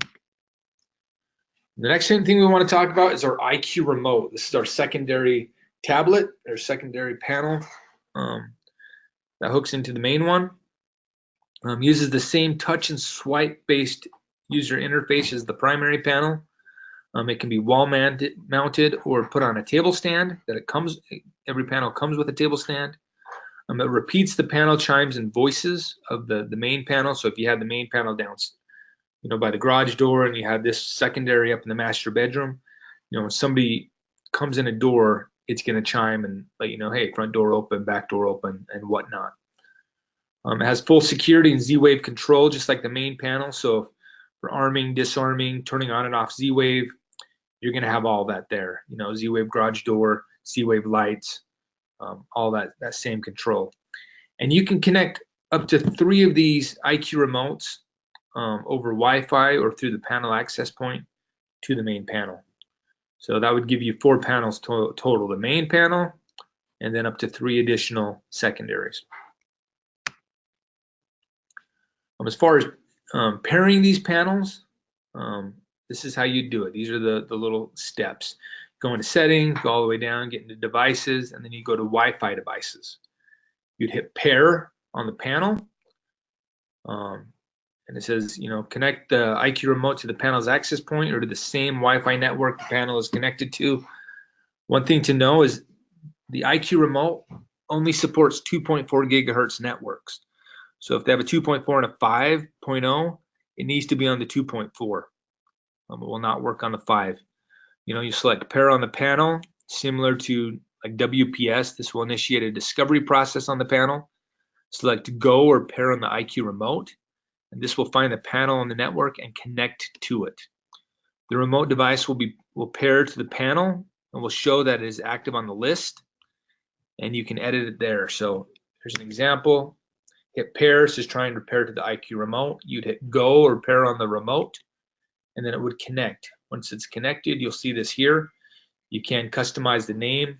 If you want to say master bedroom, panel, or whatnot, you have the ability to do that. And on this one, we will, since it is a little tricky, we will watch a video. This is our marketing team in Kelsey showing you how to pair this. One thing they do talk about also is nighttime mode. So a lot of times, hey, this is in my master bedroom at nighttime. I don't want my secondary panel to be lit up all night or chiming when we're asleep. If I have a teenager that comes home from work at 11 o'clock at night, midnight, I don't need it to chime or light up or anything like that. So here's an example of the IQ remote and how it works, how to pair it, and some of the features it has. The IQ remote is the secondary tablet for the IQ Panel 2 that allows you to easily control your security and smart home system from different locations in your home or business. You can touch, swipe, and use your remote the same as your primary panel. The built-in camera captures disarmed photos, and the 7-inch screen turns into a photo frame when not in use. The IQ remote pairs with the IQ Panel 2 using Wi-Fi, giving you the flexibility to place the secondary tablets as far away as the network strength will allow. The IQ remote is thin, easily attaching to the wall with the included wall mount, or placed on a table or countertop using the included table stand, meaning you can place it almost anywhere. To install the IQ remote on the wall, run your wire to the desired location, then install the bracket around the hole using the screws provided. Once the bracket is secure and level, plug the barrel jack from the power supply into the back of the IQ remote like this. With the barrel jack plugged in, slide the IQ remote onto the wall mount bracket. Next, plug in your power supply. Now you can power on the device by pressing and holding the button on the side for 3 seconds. If you choose to install the IQ remote using the included table stand, you won't need to worry about running a wire through your wall. Simply insert the table stand into the tabs and push down until you hear it click into place. If you don't click it into place, the stand won't hold the tablet up, so be sure that these little tabs are secured on the back of the IQ remote. With the table stand installed, insert the barrel jack into the back of the IQ remote and then plug in the power supply. Press and hold the button on the side of the tablet for 3 seconds to power it on. To pair the IQ remote with the IQ panel, start by turning on the IQ remote's built-in Wi-Fi radio by touching this button and locating your network on the list. The IQ remote uses the home or business network to connect to the IQ panel too. So in order to operate properly, be sure to connect it to the same 2.4 gigahertz Wi-Fi network as your IQ panel. There may be some cases where you want to connect the IQ remote directly to the built-in panel access point. For example, if the home or business doesn't have Wi-Fi, or if the Wi-Fi is not strong enough to reach the location where the IQ panel will be installed, the built-in panel access point could be a good solution. Swipe down on your settings tray, touch Settings, Advanced Settings, enter your installer code, touch Installation, Devices, then Wi-Fi Devices, touch Access Point, and turn on the Wi-Fi access point. Once activated, you should update the SSID or network name and password to something easy to remember but difficult to guess. With the access point activated, you can connect the IQ remote to the network with the password that you just created. You'll notice that the remote shows that the network is now connected, but it has not established a connection with the IQ panel. To initiate this connection, go to your IQ panel, swipe down on your settings tray, go to Settings, Advanced Settings, type in your installer code, touch Installation, Devices, Wi-Fi Devices, and IQ remote devices. Touch Pair on the IQ panel too, and the corresponding pair button on the IQ remote. These two devices will connect to each other over the network. If the IQ remote requires a software update, it will download and install automatically. If you're adding more than one IQ remote to your network, you may want to customize the names to easily identify them.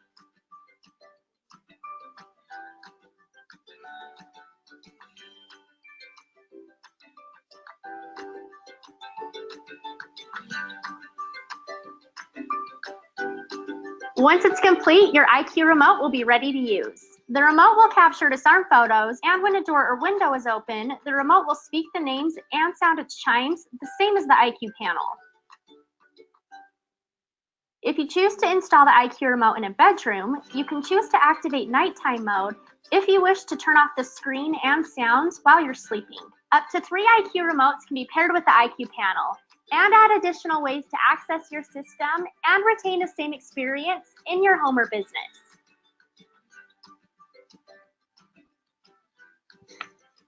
Once again, awesome job by our marketing team on these videos. I show them to you once again for 2 reasons. One is that they are very informational, they're very informative, and you can also, we've gone over so much information today that, hey, how do I, if you forget, how do I learn in the IQ remote? You can go back to these videos. They can be found on YouTube, on our dealer site, and they're very informative. And they have a, whole list, 20+ videos they've created to help inform sales reps and technicians on the different products we have. So tons of videos out there by Qolsys. And we do have about 10 minutes left, and I have some very important things to still hit on, such as some key settings features, key programming fields here as you see, and then also some testing tools. So some of the key features I want to hit on is, first is if you go into installer dealer settings, the default for our loss of supervision on emergency sensors is 4 hours. So this is UL standard for smoke, heat, CO detectors.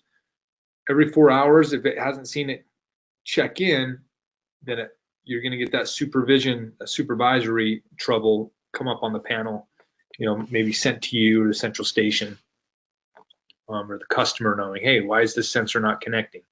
One thing that can be tough with these sensors is when they're checking in, they're only sending half the packets. So a normal sensor will send 8 packets. In supervision, when it's checking in, it only sends 4. So sometimes, hey, if it doesn't have the best connection, it might show up, hey, loss of supervision, even when in, hey, a real situation, it's going to be sending twice as many packets. So that's just something to keep in mind. But if you do have any issues ever with loss of supervision, you do want to make sure that antenna is ran properly, and you can also look at the that advanced sensor test to see where that sensor is coming in on the compared to the noise floor of the environment. The next thing we want to talk about, or we have here, is the open and close reports allowed for auto learn. By default, they're enabled. This just makes it so if you open and close the sensor, it'll automatically learn into the panel. But some technicians, there's times you'd want to disable this, especially if you're using like a hardwired translator and there's a bunch of motions. There's sometimes, or there's a door you have to walk through to get out to a sensor that's out on the other side of the house or out to a shed. This is where you'd want to say, hey, I only want it to work when I tamper the sensor, not just when I open or close it. So you could disable that feature. We also have the panel glass break detector. By default, it's disabled. Same with the panel motion. We showed you, we went through, you enable these and then it allows you to have them work and test them and whatnot. And the other one is the panel sirens. By default, sirens are on. That makes sense. You can just turn them off. But if you're an installer or technician, we have a test mode set up. So you go into panel sirens, installer test mode, and for 30 minutes, the sirens will be off. They will not re-enable until that 30-minute timer's gone down. This is perfect for, saving hearing on a technician. It's also really great for the homeowners that are there. If it's a commercial setting, you're not making all this noise. If they have a kid that's down for a nap, they have a dog, it's not going to be hurting ears. So we have this installer test mode for the panel siren. For the dress code, by default, it's disabled. You're not going to see a dress code in user management. But if you do want to use the dress code, you'd go in the security and arming settings and you would enable that dress code.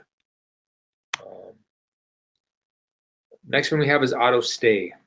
This is enabled on the panel. This just means if you go up to one of our panels and you hit, hey, I want to arm at stay mode, it just automatically arms. There's no countdown. There's no 60-second countdown. It just automatically arms. You can disable this and it will do the countdown for stay mode. And the other one we have is the arm stay no delay. Actually, that's the countdown one. The other one, the first one, auto stay, is if a delay door is not open, meaning like, the front door, the back door, those entry exit doors. If one of those is not open, the panel will automatically go from away mode, from stay mode to away mode. So it's just, and I'm mixing it up, away mode to stay mode, because it does need to see, hey, somebody left the house. So I kind of confused you guys up there. That's my bad. But there's auto stay and then arm stay no delay. And the arm stay no delay is, hey, you just hit, hey, I'm arming the panel stay, and it just automatically arms. There's no countdown timer. Next one is on camera settings. Disarm photos. Every time you disarm that panel, it automatically takes a picture of you. That is it's defaulted as enabled. For some reason, customer wants that turned off. You can do that here under camera settings, and also same with the alarm videos. By default, they are on. Does that 4-minute video clip.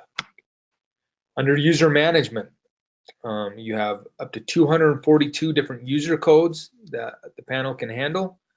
Of course, the different user types are going to give you different depths of control of the panel. The dealer, installer, of course, that gets you into the advanced settings. The master code is going to allow you to, change Wi-Fi, user management, the sound app, sensor customization. And then you have your user codes and guest codes. These are very similar. One nice thing is you can say, hey, I have an Airbnb. I want this code to just work for this 1 week that this guest is going to be here. Here's your code. I'm going to give you the code 5050 or whatever you want. Or if you have let's say you have a cleaner that comes into the house or dog walker that only comes in on Tuesday mornings, you could say, hey, from 8 a.m. to noon on Tuesdays, I want this code to work, and you can do that through alarm.com. And then the last one is that duress code. Once again, I just said you have to enable this for it to show up. You have to enable it in security and arming. But the duress code is, hey, if somebody's going in with somebody's walking in their home, a burglar's coming in and says disarm the panel, they can type in a duress code and it'll send a signal to the monitoring center that they're under duress. And it'll make the panel look like, hey, it just got disarmed. Next menu we have here is just the About menu. This is very useful for installers because you can get information on everything from the battery to the current software version. cell signal strength, and the MEID is under that cellular tab. Testing and tools. This panel has so many awesome tools on it for testing. A whole array, you know, Wi-Fi, sensor test, cellular test, image sensor, Z-Wave, panel glass break, all these cool things. The first one is the Wi-Fi test. This one is just giving you assurance that your panel is connected to that local router, that you are connected to the Wi-Fi. It's not giving you a speed of from the panel to some offsite location. It's just, hey, you're connected to the customer's home router. The next one is the sensor test. This is what I briefly touched on earlier. This is an amazing tool that makes the invisible visible. It includes a traditional packet count function, meaning when a sensor opens, it sends out 8 packets. How many packets are you receiving of those 8? And it also measures the actual dBm from each sensor. So this is all viewed from a very simple summary screen, and it's on this next page here. So say, hey, I want to see the back window. You touch on that graph, and now you'll see a graph here. The green dot represents the state change, or the status change of the sensor. So every time you open and close a door, the green dot's going to appear. The yellow line represents a dBm level where the signal strength is considered poor. And we've dynamically adjusted this to be 12 dBm above the ambient noise floor. And then we have a red line underneath that that's 6 dBm above the ambient noise floor, and we consider that critical. So we would say from our testing that once you get down into the yellow, that's considered poor. That's where you want to start looking at your sensor and saying, hey, do I need to try adjusting the sensor's orientation, vertical, horizontal? By doing that, sometimes you can get more range. Move the sensor to a different part of the door or window. Or also look at the pigtail antenna, making sure that's ran properly out the back of the panel, down inside the wall. And if you're still too far away, you know, it's a huge location, that's where you got to look at, hey, I got to add in an RF repeater, you know, to get additional signal strength. Then you'd retest it to make sure, hey, now it's working properly. So really awesome test here. For Z-Wave, there's a handful of tests we have. First one is rediscover the network. We always recommend that after you add a Z-Wave device or you've done installing Z-Wave, that you rediscover the network, and it goes out and it finds the best working route and maps out the mesh network for those efficient routes for devices. We also have a neighbor test. This tool's after you've rediscovered the network, it shows you an overlap of the network of what nodes are able to talk to other nodes. So, hey, this front light is also able to talk to the front door. We have a Z-Wave counter test. So you can say, hey, this light, we've asked it over 2,000 times to turn on and off. You know, all 2,000 have passed. Or you can say, hey, it's failed this many times. One thing this is great for a service tech. You can come back and you can say, man, 50% of the time this isn't working, or 20% of the time, whatever, you're failing. With Z-Wave, you want to make sure that network is passing 98% or more of the time versus the failed rate. 98% is considered an efficient network with Z-Wave. Less than 98% is where you want to start looking at adding additional Z-Wave devices or a repeater to that mesh network. This is the topographical map, or kind of just a map of how the Z-Wave network works. This is my buddy's house. So real life screenshot of his system. You can see for this is during the Christmas time. You look at that far sensor, it says Christmas roof light, and it's actually running through the front entry lamp and then to the panel. So those double nodes are acting as repeaters. So you can see kind of how this whole network's set up at his house. It's really cool to be able to see this, and very, very helpful for a technician. You'll notice he has a front door lock that says inactive or unreachable. He's a technician. Dude, he's like myself. I just let my door lock die the other day. I replaced the batteries like 2 nights ago. I was on vacation. My wife was like, dude, I'm trying to lock the door. You let the batteries die. Well, same thing happened here. It's showing inactive or unreachable because the batteries were dead in this door lock. Those other thermometers that are showing inactive are actually Z-Wave Z-Wave temp sensors from alarm.com. They have temperature sensors that work with their thermometers. And the way they work is you could actually say, hey, during the day, go off the main thermometer, but at nighttime, I have this temperature sensor set up in my upstairs. I want you at 9 o'clock at night to start going off that temperature. I want to make sure the level we're sleeping on upstairs is at 70 degrees. Who cares about the rest of the house? Or you could even say, hey, make sure it's at an average of all three, where, hey, I want my house at 70. Make sure it's an average of all my temperature sensors are at 70. So those are some cool devices they have out there. Really cool Z-Wave test.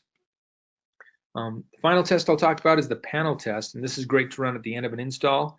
It automatically verifies that the key components of the system are running and tests things like arming and disarming, the panel camera, photos, help videos, Wi-Fi connection, all that kind of stuff. Really good stuff. We're going over time, guys, but I'll just take a couple more minutes to finish up.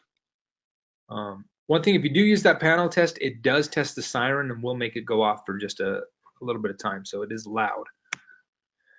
Once again, we have that clean UI, swipe up or down, left, right. If you do open something up like the weather, emergency buttons, and you want them to go away, you simply swipe them away or touch outside of the box. Up there, if you are to touch the message center, you have the contact us, the video tutorials and whatnot. I want to show you these video tutorials. Every panel comes with 11 video tutorials currently on it, showing you things from like an overview of the panel, how to arm and disarm it. If a customer wanted to customize that photo frame, it shows them how to do that, how to work locks, thermostats. So this can be something that saves you from a truck roll. Very awesome feature. Then you have that message center that could show you things like, hey, your bill's due this date. That could be sent down from a dealer. It could also say, hey, the battery was unplugged or the front door arm was alarmed at this time. That's where you'll see those things, and you can acknowledge them and dismiss them. Emergency panics, when you touch on that, you see the police, fire, and emergency or medical, and you can do silent police and silent emergency. As far as arming the system, there's two different arming modes. You would hit arm, and then it will go to this screen. If you hit those little arrows that's indicated, it'll expand the screen so you could bypass, or you could turn off exit sounds, or turn off that entry delay. So it would just be the panel would go off immediately if somebody entered a door. As far as lights go with the Z-Wave, if you go over that page and go up and down, if you have a dimmer light, you can actually change the dimness. To turn those on and off, you just touch on the light icon if it's just one at a time, or you can select multiple to turn multiple on or off at one time. And you can also get the status of devices, Z-Wave devices, from this page. Locks work much the same. You can scroll in between the locks to lock or unlock individual locks, or you can unlock all or lock all at once. Very clean UI for your door locks. The thermostat, once again, very clean. I like to use the UI on this. If you're in auto mode, you actually have the set points for the high and the low that will appear. You also see the battery power of your thermostat. You'll see that on your door locks also. And you see the current temperature of the home. So very clean UI. I like the way it looks more than the actual thermostat I have in my own home. Garage doors, they'll appear if you're using a Z-Wave garage door opener like the linear. If you are using something that is like the MyQ, that'll appear on the app, but it will not appear on the panel since it's going through the Wi-Fi and it's not going through the actual panel itself. And then as far as the live view, this is a newer feature on the panel that you have to opt in through alarm.com to have. To authorize this to work, you have to go to the customer site, their website, and they have to go into settings and authorize all cameras to stream to the panel. So this is found under video settings. To pop those up, you would see that list of cameras on the side, click on, hey, outdoor camera, and then click the play button. And now you're going to get a live video of that actual camera. And this will work with most of all the newer alarm.com cameras, 521, 522, and the 722 outdoor. Very clean. And then the last page is manage my system. Here you have Wi-Fi connection. You can see if it's on or off. If for some reason this was red and the Wi-Fi was disconnected, the customer has the ability to go in there and reconnect their Wi-Fi, just like they would on their phone or something else. It also shows what software they're on here and if their Bluetooth is turned on or off. As far as some of the support we have, if you go to Qolsys.com or dealers.Qolsys.com, you can see documentation, sales and marketing material, sales and technical trainings. We have support. We have the Ask Jenny videos and the Kelsey videos on YouTube at Qolsys. And here's our tech support. It's open from 8 a.m. to 8 p.m. Eastern Standard Time. And from noon to 8 p.m. is our Tier 3 tech support, that if Tier 1 or 2 can't answer a question, they will forward it on to Tier 3. If you do have something you don't need immediate response, you can always email us at techsupport@Qolsys.com, and that does go to our Tier 3 tech support. And if you want access to become a dealer, simply go to dealers.Qolsys.com and register. We'll give you access to all these, the training and download material, including that glass break file that you can download to your phone. Has the installation manuals, the quick guide, user manuals, all the latest and greatest stuff of Qolsys, Z-Wave devices that we're compatible with, all that great stuff. I appreciate everyone getting on this call. I know it's 2:09. We did get started a little late. We had some technical difficulties back here, but I'm glad we were able to get through this training. I hope it was very informative for everyone. If you do have any questions, we will leave the training running for just a couple more minutes, where you can get on and you can ask, type in your questions, and we'll get responses back to you. But we appreciate everyone getting on this training. If you do have friends or coworkers that you feel like this would be beneficial for them, we will be doing this every 2 weeks on Monday at 11 p.m. Pacific time, 12 p.m. or so 12 Mountain, 1 Central, 2 Eastern Standard. So we are trying to make this just a set training we do every 2 weeks. So we appreciate everyone getting on. We hope we were able to inform you on a lot of the cool features of this panel. This is an incredible panel. It's awesome. It is kind of like having a little mini computer on your wall that does a ton, and it is very customer friendly and very tech friendly as far as for the install and just being able to dig deeper into testing and tools and understanding the system. So thanks again. Like I said, we'll keep this going so you can ask any questions you may have, and we'll get responses out to you. Thanks a lot, guys.